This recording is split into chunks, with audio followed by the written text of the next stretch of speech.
He smashed the cake I'd bought for him right off the table. Frosting exploded across the patio tiles like a firework of humiliation. My brother looked down at the mess, then up at me. His eyes locked on mine and he smirked. "Eat it off the ground." The whole backyard went silent for half a heartbeat. Then came the laughter. Cruel, echoing.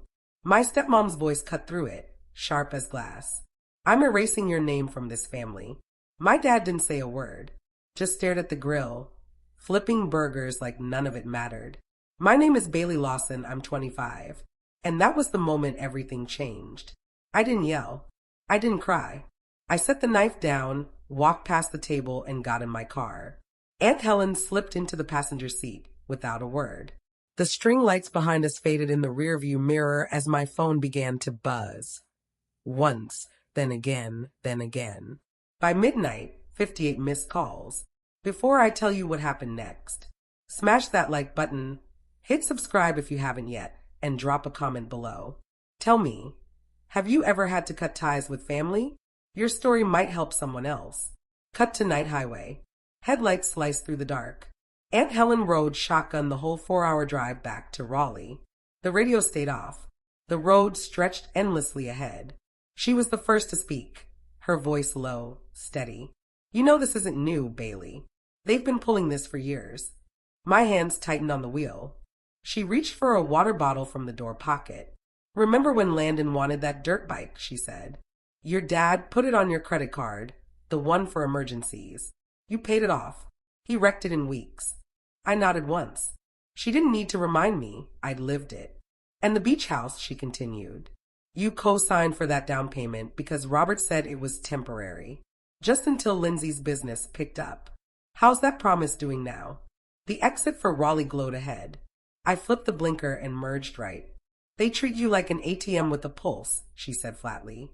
"Landon gets a new SUV, and you're still driving that same old sedan." Cut to apartment complex. Cold fluorescent lights hum. We pulled in just after 1 a.m. The parking lot was quiet. I killed the engine and sat in silence. "You don't owe them your future," Helen said softly. "Not one more dollar." Inside, the apartment felt colder than usual.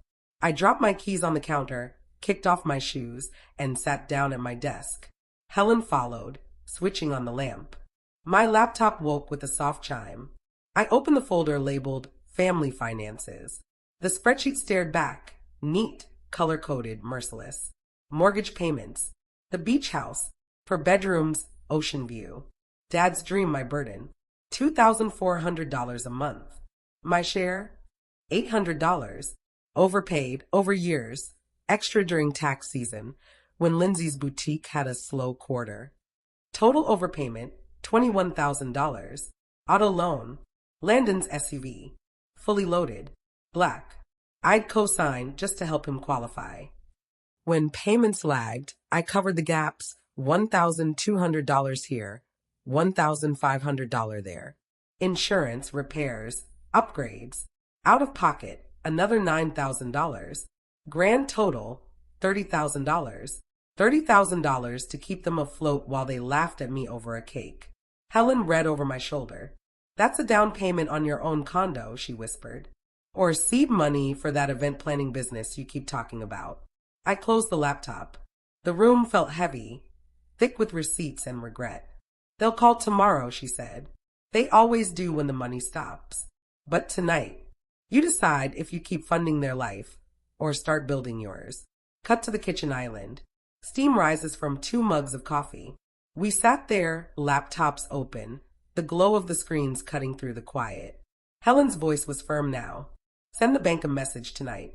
One clear request to remove your name from everything." I pulled up a blank email. Subject line, "Request to remove cosigner from accounts." "To whom it may concern," I typed. "I am writing to formally request removal of my name as cosigner on the following accounts, effective immediately." I listed the mortgage, the auto loan, the account numbers. No apologies, no explanations. Helen leaned in. "Add this. Say you agreed under the understanding these were short-term bridges. The terms changed without your consent." I typed it, every word sharp. Attachments, driver's license, loan documents, Proof of address. Every receipt of my freedom. CC your personal banker, she said. Make sure it lands where it hurts. I added Mr. Kane's email from his business card. Read the message once more. Professional. Final. Unbreakable. Helen smiled. That's the sound of chains breaking. I clicked send. The whoosh of the email leaving felt like exhaling after years underwater. Helen closed her laptop. You're free now, she said, standing. They'll wake up to an empty safety net. Let them figure out the fall. She rinsed her mug, then disappeared down the hall. The apartment was quiet again. I sat there, staring at the confirmation page. The timestamp glowed, proof that the moment was real. The weight in my chest shifted. Not gone, but lighter. I powered down the screens. The world went dark, except for the soft hum of the fridge. For the first time in years, I wasn't anyone's safety net. Just Bailey, free, tired, and finally awake. Fade to black. The phone screen lights up before dawn, buzzing nonstop. The fallout had begun. 58 missed calls, all from Virginia Beach numbers. I swiped open the log, my thumb scrolling through the chaos.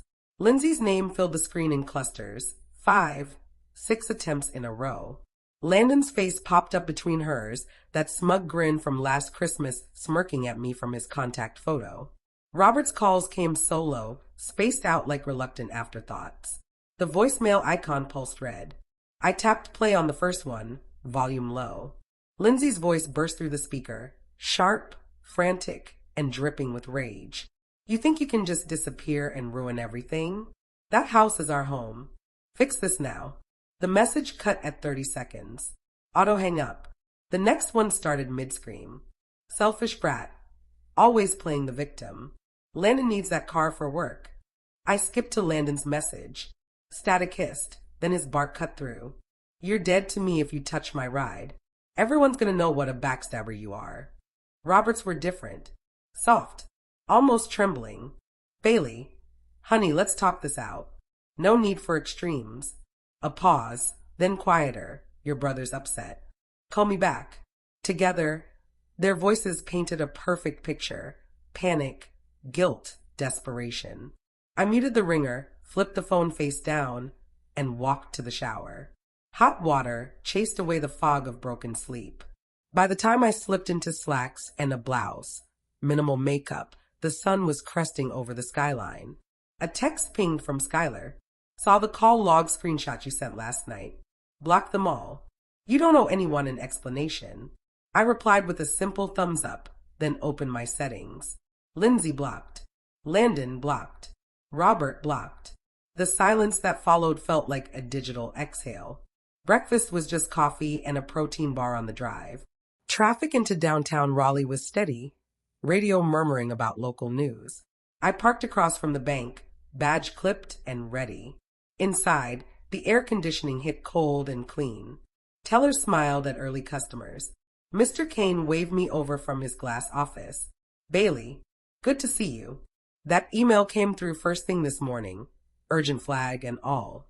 We sat across from each other, his monitors glowing with account dashboards. He pulled up the mortgage file. Virginia Beach property. Co-signer, Robert Harper. Outstanding balance, significant. I nodded. I'm requesting immediate removal. Misrepresentation on the original terms.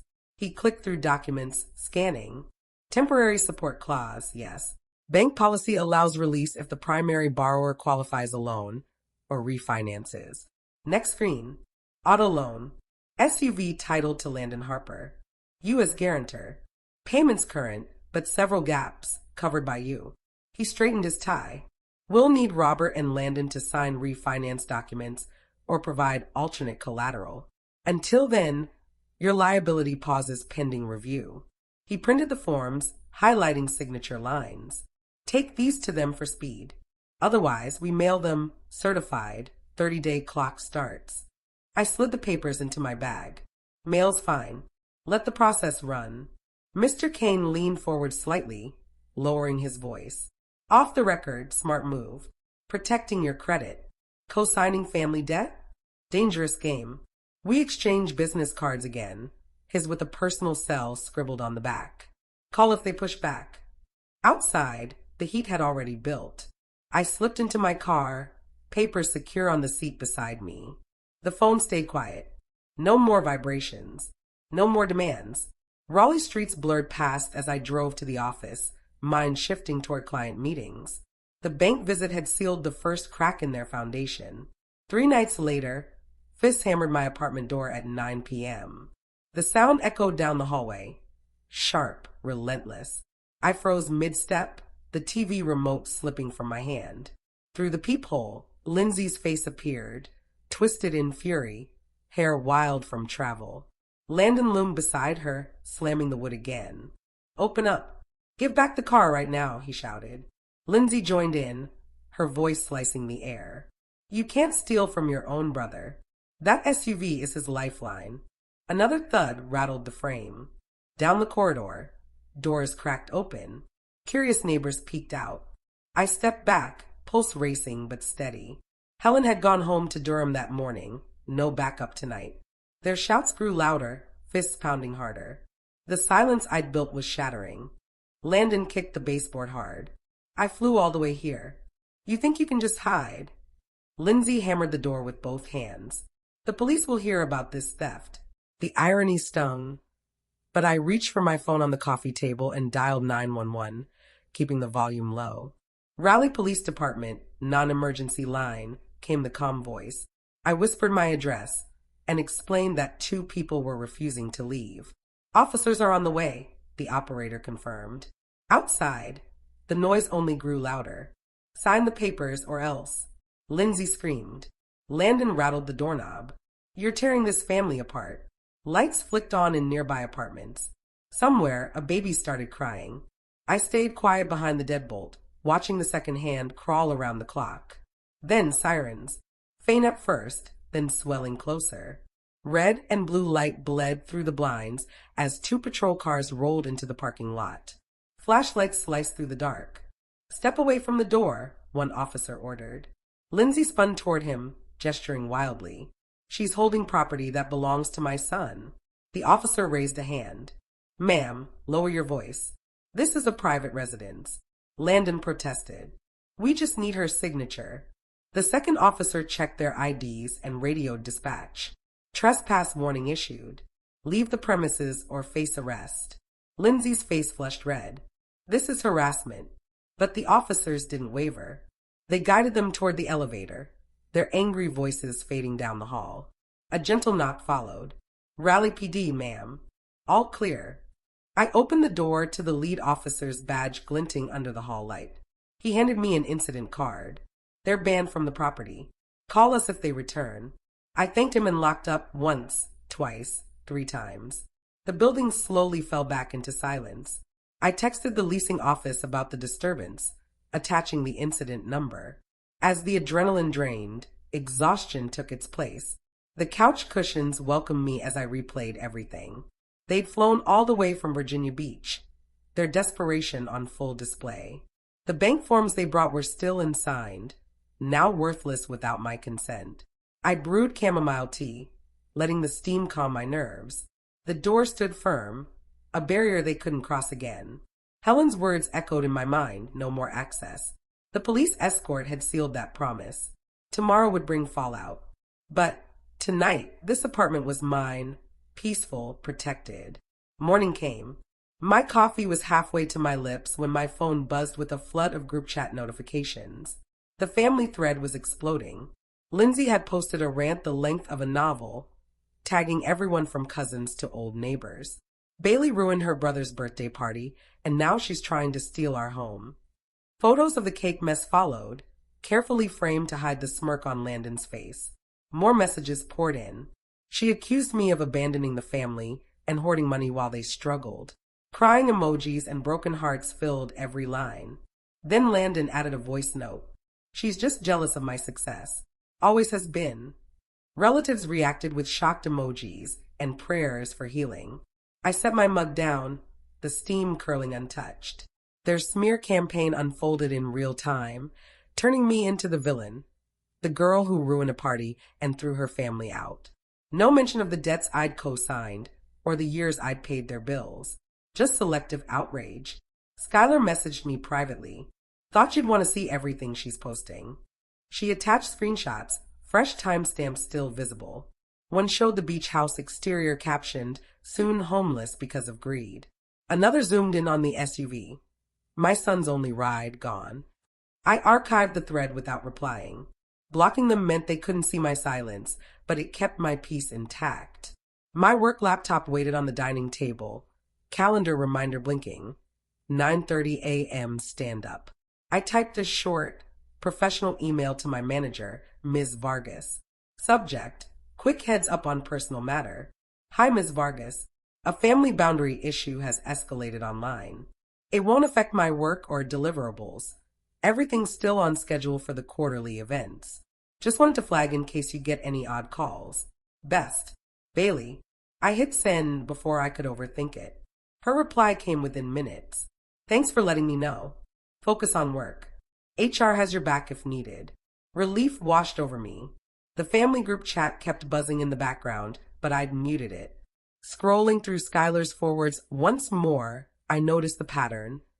Lindsay recycling the same phrases, performing sympathy, gathering pity. Cousins piled on with "how could she" and "praying for you." No one asked for my side. I closed the app, pushed the phone aside, and turned to breakfast, yogurt and fruit. Work called for focus, proposals to review, contracts to finalize. By mid-morning, Skylar called. They're live streaming now. Want me to keep tabs? I exhaled. No, let it burn out. Not my energy to spend. She laughed. Boss move. By lunchtime, the storm was already dying. Likes plateaued. Comments slowed. The algorithm was doing its quiet cleanup. I stepped outside for a walk around the block, breathing in crisp air and letting the last traces of tension fade. For the first time in days, peace didn't feel fragile, it felt earned. Raleigh sidewalks buzzed with professionals, untouched by any digital chaos. Back at my desk, focus sharpened, timelines synced, budgets balanced. My email to Ms. Vargas was clean, decisive, the kind of message that drew a quiet line between the life I'd built and the one I'd left behind. Family ties kept unraveling with every public lie, but my foundation stayed firm. A few weeks later, a bank envelope slipped through the mail slot. The return address made my heart slow, thick paper, embossed seal. At the kitchen counter, I slid it open with a butter knife. Inside was a notarized letter from Mr. Kane. Full release of cosigner liability. Mortgage section first. Account closed under my name. Primary borrower now solely responsible. Auto loan followed. Guarantor status terminated. Title transfer pending refinance. No further obligations. No recourse claims. The effective date matched my request exactly. Signatures from bank officers lined the bottom, ink still fresh. A sticky note from Mr. Kane rested on top. Congratulations on protecting your future. Call with any questions. His direct number scrawled beneath. I opened my budget spreadsheet. 2 red flag lines glared back. Mortgage contribution, vehicle payment. Highlight. Delete. The cells went blank, and the surplus jumped 3 figures. Breathing room. Something I hadn't felt in years. A new email pinged. Ms. Vargas had forwarded an internal memo. Promotion announcement, Bailey Lawson, senior event planner, effective immediately. Salary increase, expanded team, corner office on the 3rd floor. Perfect timing. My portfolio had led last quarter's revenue growth. I printed the release letter and filed it in a folder labeled closed chapters. The deleted budget lines left a clean slate. Savings realigned. Emergency fund target nearly reached. Travel fund reborn. Slack filled with congratulations. Skylar sent a champagne pop emoji. Told you karma works fast. I smiled, replied with a simple thanks, and turned back to gala planning. Before logging off, I called Mr. Kane. Documents look solid. Anything else needed? He paused. No. Primary parties have been notified. They'll have to qualify on their own now. A beat of silence. Smart decision, he added. When the call ended, I archived the old statements and shredded the rest. Digital cleanup mirrored financial clarity. Alerts silenced. Inbox cleared. The promotion details rolled in. Larger venues, celebrity clients, international scouting trips. That night, I ordered takeout and toasted quietly with sparkling water. The apartment felt lighter, walls echoing with possibility. The deleted expenses funded my first retirement contribution. The next morning, my new title was officially introduced. Handshakes, new business cards, bigger projects. More pressure, but I had the raise, the freedom, the control. The release letter stayed tucked in my briefcase, my silent victory. Budget apps synced across devices, graphs trending upward. No more shortfalls. No more surprises. 2 wins. 1 envelope. A year after Landon's backyard, on my 22nd birthday, my phone buzzed during a client dinner in Charlotte. Unknown number. Virginia Beach area code. Message simple. I'm sorry for everything. Landon. I excused myself to the hotel balcony. I'd seen the public records. The beach house foreclosed. Auction notice online. Bids low. The SUV repossessed from a strip mall lot. Lindsay filing for divorce, citing financial ruin. Robert in a 1-bedroom rental. Landon couchsurfing with college friends. Their empire, built on my credit, collapsed the moment I stepped away. The apology lingered on my screen. No follow-up. No excuses. I felt no anger. No satisfaction. Just closure. Delete thread. Block number. Screen black. Back inside, conversations swirled about venue contracts. My work thrived, multi-million-dollar budgets, nationwide clients, freedom earned, not gifted. Savings grew. Travel rewards turned into solo adventures. Skylar joined one to Asheville, a toast to independence. That text wasn't a bridge, it was an endpoint. The boundaries I'd drawn that night in the kitchen still held strong. They weren't barriers to punish, they were gates toward peace. Family, I'd learned, is built by choice, not blood. Looking back, the cake smash wasn't humiliation. It was ignition. Every deleted line, every ignored call, every police report, each one built resilience. Anyone facing similar chaos might hesitate, out of fear, guilt, or habit. But protecting your peace is not betrayal. It's survival. One decision changed everything. From co-signer to senior leader. From enabler to empowered. The apology came too late. Consequences had already done their teaching. Boundaries aren't walls, they're doors. And when you open them, they lead straight to the life you deserve.